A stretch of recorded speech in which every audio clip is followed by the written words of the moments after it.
Olá pessoal, tudo bem com vocês? Espero que sim.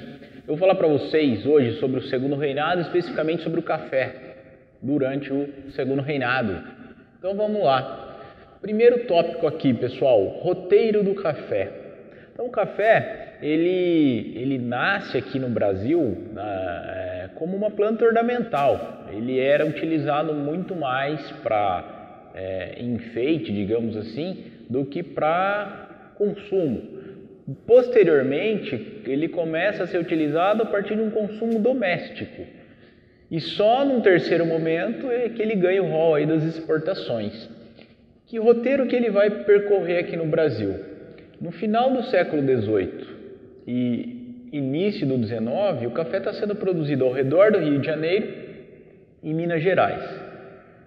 A partir da primeira metade do século XIX, o café começa a ser produzido no Vale do Paraíba. Ele era produzido no Vale do Paraíba nas encostas de morros, ok? E na segunda metade do século XIX, o café ganha força no Oeste Paulista. Então esse é o roteiro seguido pelo café. Lembrando que o Oeste Paulista é uma área onde se encontra um solo avermelhado, conhecido popularmente aqui como solo de terra roxa. Esse solo ele vai ser fundamental para a produção do café, ele contribui muito com o aumento da produção, um aumento significativo da produção.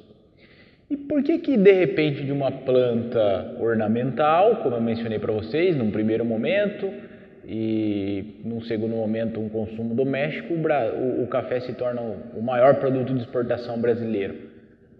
Que fatores estão relacionados ao consumo? Nós temos como principais consumidores a Inglaterra, na Europa a Inglaterra e fora da Europa os Estados Unidos, esses os principais consumidores. E por que eles consomem muito café? Por um motivo muito simples, estava em curso um processo conhecido como Revolução Industrial, abreviada aqui como RI. A Revolução Industrial exige a necessidade de um trabalho constante, de um trabalhador ligado, motivado, acordado, e isso vai ter relação direta com o consumo de café, que como todos sabem é um eficiente energético.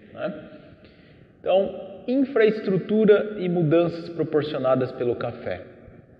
O café, ele precisa chegar até o mercado externo, ele precisa, para chegar até o mercado externo, sair do interior do Brasil e chegar até os portos.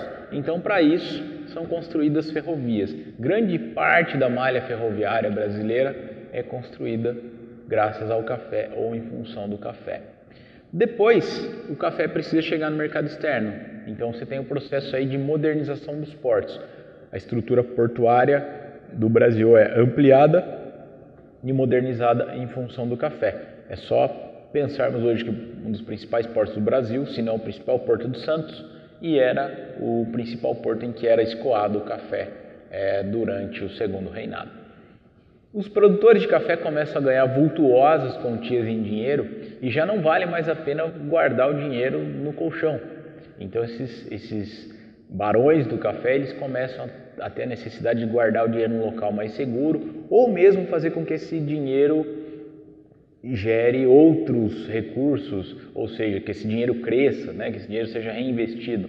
Então a estrutura bancária do Brasil ela vai ganhar força em função do café. Esses bancos eles precisam ficar próximos dos portos, eles precisam ser acessíveis ao cafeicultor que mora nas regiões interioranas muitas vezes, então isso vai proporcionar um grande desenvolvimento da cidade de São Paulo. Além disso, eu tenho uma série de indústrias que vão surgir em função do café. O café precisa ser embalado, beneficiado, então vão surgir indústrias relacionadas ao café, como por exemplo a indústria de embalagem. E uma série de outras indústrias que não estão diretamente relacionadas ao café, mas indiretamente. Se eu vou modernizar ou construir um porto, eu preciso que eu tenha estaleiros funcionando. Se eu preciso ampliar a malha ferroviária ou construir ferrovias, eu vou ter uma série de indústrias ligadas aí ao setor metalúrgico se desenvolvendo aqui no Brasil. É bem verdade que grande parte desses investimentos vem do mercado externo ou mesmo a partir de indústrias de fora do Brasil, mas internamente aqui é criada toda uma infraestrutura até mesmo para dar suporte a essas indústrias que vêm de fora, ok?